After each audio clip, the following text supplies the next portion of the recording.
Libya, شام اور باقی ملکوں کی مثالیں ہمارے سامنے ہیں. تو جہاں یہ تحریکیں چلی ہیں اور جو بیڑا غرق ہوا ہے پھر کوئی بچانے نہیں آیا. ہمارا حشر غزہ سے زیادہ برا ہوگا. تو حضرت مفتی عبدالرحیم صاحب پہلے سے ان حالات کو بھانپ گئے ہیں، لہذا انہوں نے پاکستان بچانے میں ایڑی چوٹی کا زور لگا دیا.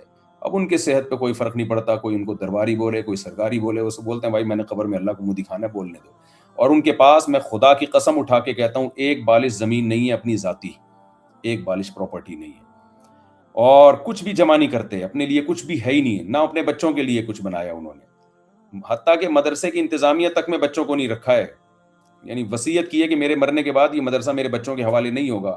میرٹ کی بیس پہ شورا منتخب کرے گی کہ میرے بعد کون یہاں پر اس کا نظام سنبھالے گا.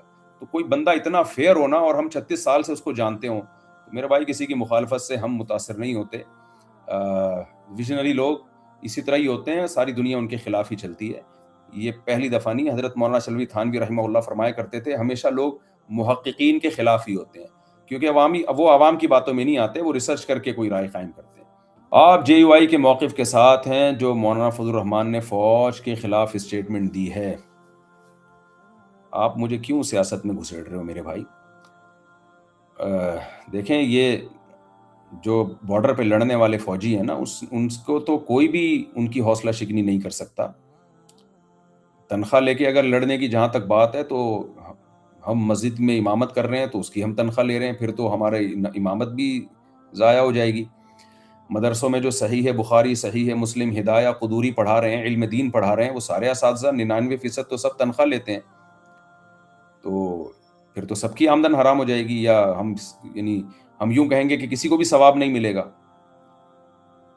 طلبہ اپنے اساتذہ کا ادب چھوڑ دیں گے، بولیں گے آپ تو تنخواہ لے کے بخاری پڑھا رہے ہو، ہم پہ کون سا احسان کر رہے ہو. تو میرا خیال ہے یہ شاید ان کی زبان سے کچھ مبالغہ آ رہی ہو گئی ہے اس میں. باقی یہ جو ہے نا سوال جواب کا سیشن ہے، اس میں کوشچن اینڈ آنسر پوچھیں، شخصیات کے بارے میں نہ پوچھیں.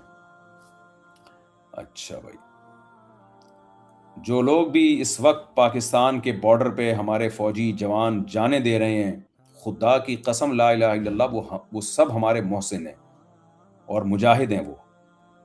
اور کیونکہ اگر پاکستان کمزور پڑ گیا نا تو ہمارا حشر غزہ سے زیادہ برا ہوگا. اس لیے کسی کو جرنیلوں سے اختلاف ہو 100 دفعہ کریں، لیکن یہ جو فوجی لوگ جو میری اور آپ کی جنگ لڑ رہے ہیں پاکستان بچانے کے لیے، ان کو اپریشیٹ کرنا ہم سب کی بنیادی ذمہ داری ہے. اور ہمارے جے یو آئی کے جو علماء ہیں ان کے بھی بعضوں کے بچے فوج میں بڑے بڑے عہدوں پر ہیں. یہ جو فوج کے لوگ ہیں یہ تو سب کسی کے چچا ہوگا، کسی کا ماموں ہوگا، کسی کا کزن ہوگا، یہیں سے سارے لوگ جاتے ہیں. تو جہاں تک تنخواہ لینے کی بات ہے تو سب تنخواہ لیتے ہیں بھائی. مسجد کی امامت کی بھی تنخواہ لی جاتی ہے، مدرسوں میں جو پڑھا رہے ہیں وہ بھی تنخواہ لیتے ہیں. کام دیکھا جائے گا. تنخواہ لے کے ایک آدمی شراب بیچنے کی بھی تنخواہ لے سکتا تھا نا، لیکن وہ ایک جائز کام کی تنخواہ لے رہا ہے، ملک کو بچانے کی تنخواہ لے رہا ہے. اس سے اچھا کون سا کام ہو سکتا ہے؟ نبی کریم صلی اللہ علیہ وسلم نے فرمایا کہ ایک شخص اپنی زوجہ سے اپنی خواہش پوری کرتا ہے، اس پہ بھی اس کو ثواب ملتا ہے. صحابہ نے کہا یا رسول اللہ وہ تو خواہش پوری کر رہا ہے.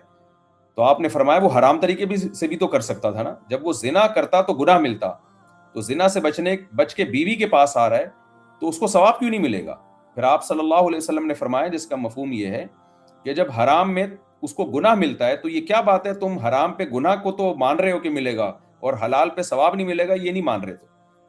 تو تنخواہ لے کے کوئی غلط بھی کر سکتا ہے، کمانے کا ذریعہ چوری، ڈکیتی اور شراب کی فروخت بھی ہو سکتی ہے. لیکن اگر کوئی اس بات کی تنخواہ لے رہا ہے کہ وہ بارڈر کی حفاظت کر رہا ہے تو یہ بڑا ہی مقدس کام ہے. اور حضرت عمر رضی اللہ تعالیٰ عنہ کے دور سے فوجیوں کی تنخواہیں متعین کی گئی تھیں، مجاہدین کی تنخواہیں.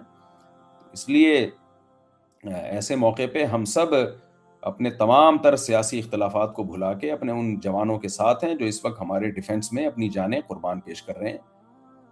تو اس لیے ملک کی سالمیت پہ کوئی سمجھوتا نہیں کرنا چاہیے. باقی مولانا فضل الرحمان کی بات کا کیا مطلب ہے یہ مولانا فضل الرحمان سے پوچھیں، ہو سکتا ہے ان کا کوئی نیا بیان آ جائے سامنے کہ بھی میں نے جو کہا تھا اس کا یہ مطلب تھا، تو وہی بتائیں گے، میں نہیں بتا سکتا. مفتی صاحب آپ کہتے ہیں کہ ایک طرف اگر مفتی تقی عثمانی صاحب کی رائے ہو اور ایک طرف مفتی عبدالرحیم صاحب کی رائے ہو تو میں مفتی تقی عثمانی صاحب کی رائے کو قبول کروں گا. لیکن مدارس رجسٹریشن کے بارے میں پورا سوال نہیں آیا آپ کا. دیکھیں حضرت مفتی تقی عثمانی صاحب کی رائے شرعی معاملات میں، باقی انتظامی چیزوں میں تو کسی کی بھی رائے کو فالو کیا جا سکتا ہے اگر شریعت کے خلاف نہ ہو. تو انتظامی چیزوں میں جو معاملات ہیں کہ کون سی وزارت سے رجسٹرڈ ہونا چاہیے، تو اس میں کیا ہے یعنی اگر کسی کی رائے یہ ہے، اب جامعۃ الرشید اگر وزارت تعلیم میں چلا گیا تو اس کا فائدہ یہ ہو رہا ہے کہ پوری دنیا سے ہم ویزے ملیں گے تعلیم کے نام پہ، طلبہ ہمارے ملک میں آ کے پڑھیں گے. جیسے کہ بنوریا پہلے سے موجود ہے، بنوریا جو ہے وہ تو وزارت تعلیم سے رجسٹرڈ ہے، جو مفتی منعیم صاحب کا مدرسہ ہے. تبھی انہوں نے پوری دنیا میں اپنی برانچیں بھی کھول لی ہیں اور پوری دنیا سے طلبہ ان کے ہاں پڑھنے کے لیے بھی آ رہے ہیں. میں گیا ہوں، میں نے امریکہ میں بنوریا کی برانچیں دیکھی ہیں. وجہ اس کی یہی ہے کہ وزارت تعلیم سے ہیں وہ، تو اس کا فائدہ ہوتا ہے. تو جامعۃ الرشید بھی امریکہ میں کینیڈا میں بھی اپنی برانچیں کھول رہا ہے، وہاں بھی طلبہ آئیں گے تو علم پھیلے گا. تو یہ ہماری رائے ہے کہ یہ اس سے فائدہ ہوگا. جبکہ حضرت اقدس حضرت مفتی تقی عثمانی صاحب ہمارے سروں کے تاج ہیں، ان کی ذاتی رائے یہ ہے، یا جمہور کی رائے کہہ لیں آپ اس کو، کہ نہیں بھائی ہمیں اسی قدیم طرز پہ چلنا ہے جیسے ہم پہلے چلے آ رہے ہیں. تو یہ کوئی ایسی بات نہیں ہے کہ جس میں کوئی کھلاڑا ڈال دیا جائے اور کہا جائے کہ علماء دیوبند دو حصوں میں ڈیوائیڈ ہو چکے ہیں. یہ ایسا کچھ بھی نہیں ہے. اور حضرت مفتی تقی عثمانی صاحب نے بھی یہی فرمایا ہے کہ جو وزارت تعلیم میں جانا چاہے ادھر چلا جائے، جو سوسائٹی ایکٹ کے تحت آنا چاہے وہ ادھر آ جائے. تو ہماری رائے حضرت کی رائے کے خلاف نہیں ہے. وہ بھی اس کو ناجائز نہیں سمجھتے، وہ کہتے ہیں یہ بھی ٹھیک ہے اگر کوئی کسی کو اس پہ اطمینان ہے. تو ان کا ظرف بڑا ہے. یہ جو چھوٹے موٹے لوگ ہوتے ہیں نا، یہ زیادہ مسئلے کر رہے ہوتے ہیں. مفتی صاحب نماز کے دوران جب امام اللہ اکبر کہے اور رکوع یا سجدے میں جائے تو کیا ہم اس کا اللہ اکبر پورا کرنے کے بعد رکوع یا سجدے میں جائیں یا امام کے ساتھ ہی اللہ اکبر کہتے وقت چلے جائیں؟ احتیاط اسی میں ہے، روایات سے یہ مفہوم ثابت بھی ہے کہ جب وہ اللہ اکبر کی راہ تک پہنچے تو پھر آپ اللہ اکبر کہیں. اگرچہ فقہ حنفی میں دونوں طریقے ہیں. صاحبین کا مذہب یہ ہے کہ جب وہ اللہ اکبر کی راہ کر پہنچے گا تو پھر آپ، یعنی جب وہ رکوع میں جائے تو پھر آپ رکوع کی طرف جائیں. امام ابو حنیفہ رحمہ اللہ تعالیٰ کی رائے یہ ہے کہ نہیں، جیسے امام رکوع میں جانے لگے آپ بھی ساتھ میں رکوع میں چلے جائیں. اور حدیث میں آتا ہے کہ اذا کبر فکبروا، اذا کا مطلب جب امام تکبیر کہے تم بھی تکبیر کہو. اسی طرح حدیث میں یہ بھی آتا ہے کہ نبی کریم صحابہ کہتے ہیں کہ جب نبی سجدے میں جاتے تھے تو ہم انتظار کرتے تھے، جب آپ سجدے تک پہنچتے تو ہم پھر سجدے میں جاتے. تو امام حنیفہ کی رائے یہ ہے کہ نہیں، ساتھ ساتھ ہوگا. اور وہ اس حدیث میں تعویل کرتے ہیں کہ نبی کریم صلی اللہ علیہ وسلم کا جسد مبارک آخر عمر میں آپ کا جسم تھوڑا سا وزن بڑھ گیا تھا، تو اس لیے آپ نے فرمایا لا تسبقونی برکوع ولا بسجود، رکوع سجدے میں مجھ سے پہل مت کرو. تو اس لیے صحابہ نے یہ کیا کہ جب نبی سجدے میں جاتے تو آپ جھکتے، یعنی صحابہ کرام جھکتے تاکہ پہل نہ ہو جائے.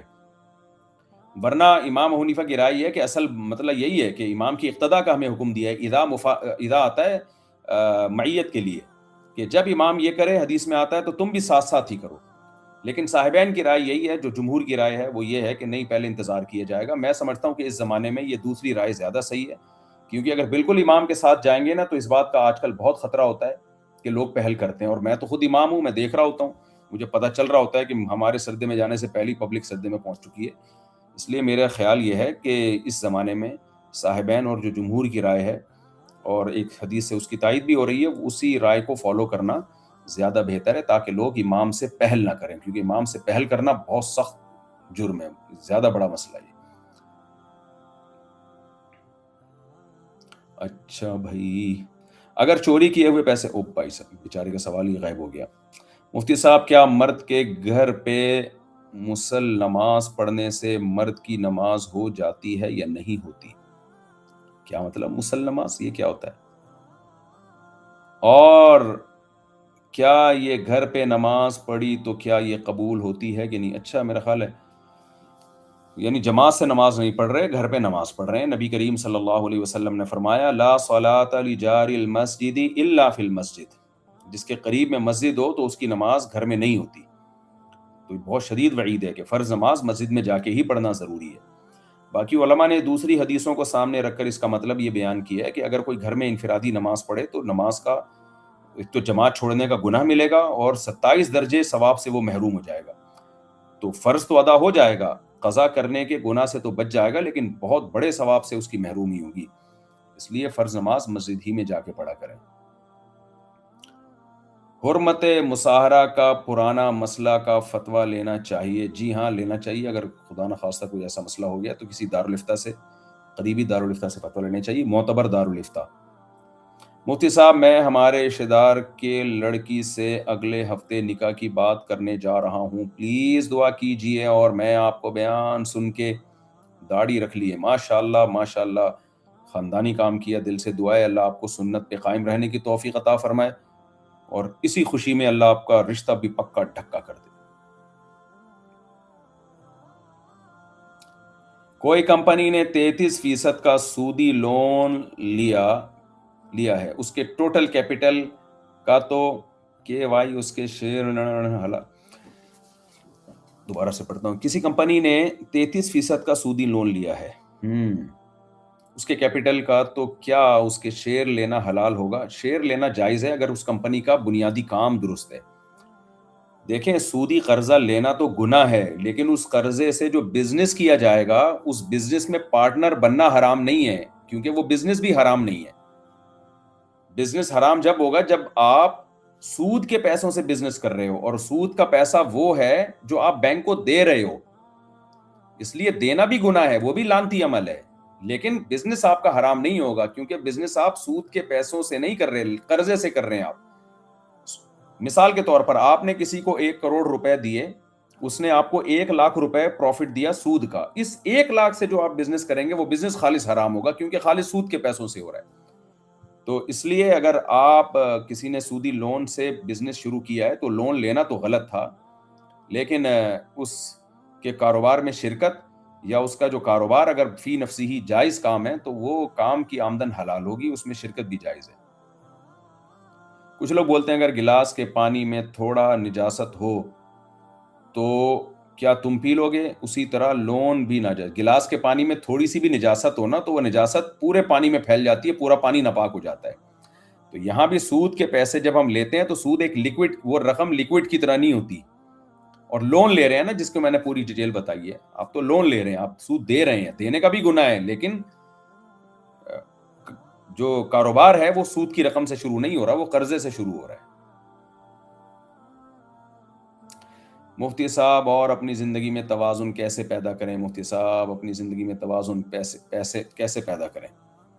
بھائی گناہوں سے بچیں، صحت کا خیال رکھیں، سونے جاگنے کے اوقات اور تفریح کے لیے بھی ٹائم نکالیں، عبادت کے لیے بھی، تو اسی طرح سے بیلنس ہوتا ہے زندگی میں۔ مفتی صاحب بائنری ٹریڈنگ حلال ہے یا حرام، اور فورکس والی کیسی ہے؟ عزیز نیازی فرام چوک سرور شہید۔ دیکھیں، یہ جو بائنری ٹریڈنگ ہے اس پر تو بحث ہو رہی ہے، ابھی بہت جلد انشاءاللہ علماء کی اجتماعی رائے سے کوئی فتویٰ آئے گا۔ باقی فورکس ٹریڈنگ تو بالکل جائز نہیں ہے، کرنسی پہ قبضہ کیے بغیر نہیں بیچا جا سکتا، یہ تو کئی بار بتایا جا چکا ہے۔ مفتی صاحب آپ کہتے ہیں کہ ایک طرف اگر مفتی تقی عثمانی صاحب کی رائے ہو اور ایک طرف مفتی عبد الرحیم صاحب کی رائے ہو تو میں مفتی تقی عثمانی صاحب کی رائے کو قبول کروں گا، لیکن مدارس رجسٹریشن کے بارے میں پورا سوال نہیں آیا آپ کا۔ دیکھیں، حضرت مفتی تقی عثمانی صاحب کی رائے شرعی معاملات میں، باقی انتظامی چیزوں میں تو کسی کی بھی رائے کو فالو کیا جا سکتا ہے اگر شریعت کے خلاف نہ ہو۔ تو انتظامی چیزوں میں جو معاملات ہیں کہ کون سی وزارت سے رجسٹرڈ ہونا چاہیے، تو اس میں کیا ہے، یعنی اگر کسی کی رائے یہ ہے، اب جامعۃ الرشید اگر وزارت تعلیم میں چلا گیا تو اس کا فائدہ یہ ہو رہا ہے کہ پوری دنیا سے ہم ویزے ملیں گے تعلیم کے نام پہ، طلبہ ہمارے ملک میں آ کے پڑھیں گے، جیسے کہ بنوریا پہلے سے موجود ہے۔ بنوریا جو ہے وہ تو وزارت تعلیم سے رجسٹرڈ ہے، جو مفتی منعیم صاحب کا مدرسہ ہے، تبھی انہوں نے پوری دنیا میں اپنی برانچیں بھی کھول لی ہیں، اور پوری دنیا سے طلبہ ان کے ہاں پڑھنے کے لیے بھی آ رہے ہیں۔ میں گیا ہوں، میں نے امریکہ میں بنوریا کی برانچیں دیکھی ہیں، وجہ اس کی یہی ہے کہ وزارت تعلیم سے ہیں وہ، تو اس کا فائدہ ہوتا ہے۔ تو جامعۃ الرشید بھی امریکہ میں، کینیڈا میں بھی اپنی برانچیں کھول رہا ہے، وہاں بھی طلبہ آئیں گے تو علم پھیلے گا، تو یہ ہماری رائے ہے کہ یہ اس سے فائدہ ہوگا۔ جبکہ حضرت اقدس حضرت مفتی تقی عثمانی صاحب ہمارے سروں کے تاج ہیں، ان کی ذاتی رائے یہ ہے، یا جمہور کی رائے کہہ لیں آپ اس کو، کہ نہیں بھائی ہمیں اسی قدیم طرز پہ چلنا ہے جیسے ہم پہلے چلے آ رہے ہیں۔ تو یہ کوئی ایسی بات نہیں ہے کہ جس میں کوئی کھلاڑا ڈال دیا جائے اور کہا جائے کہ علماء دیوبند 2 حصوں میں ڈیوائیڈ ہو چکے ہیں، یہ ایسا کچھ بھی نہیں ہے۔ اور حضرت مفتی تقی عثمانی صاحب نے بھی یہی فرمایا ہے کہ جو وزارت تعلیم میں جانا چاہے ادھر چلا جائے, جو سوسائٹی ایکٹ کے تحت آنا چاہے وہ ادھر آ جائے. تو حضرت کی ہماری رائے حضرت کی رائے کے خلاف نہیں ہے, وہ بھی اس کو ناجائز نہیں سمجھتے, وہ کہتے ہیں یہ بھی ٹھیک ہے اگر کوئی کسی کو اس پہ اطمینان ہے. تو ان کا ظرف بڑا ہے, یہ جو چھوٹے موٹے لوگ ہوتے ہیں نا یہ زیادہ مسئلے کر رہے ہوتے ہیں. میرے ہیئرز بہت پتلے اور سلکی ہیں, نماز میں اسکارف سے ایک دو بال باہر آ جاتے ہیں ہلکے سے, مجھے لگتا دھاگا ہوگا لیکن ہیئر, کیا نماز ٹوٹ جاتی ہے؟ نہیں, اس سے نماز نہیں ٹوٹتی, لیکن یہ جائز نہیں ہے. آپ اہتمام کیا کریں کہ نماز کے دوران سارے بال اسکارف کے تحت رہیں, یہ نماز نہیں ٹوٹے گی ایک آدھ بال اگر نکل آیا تو.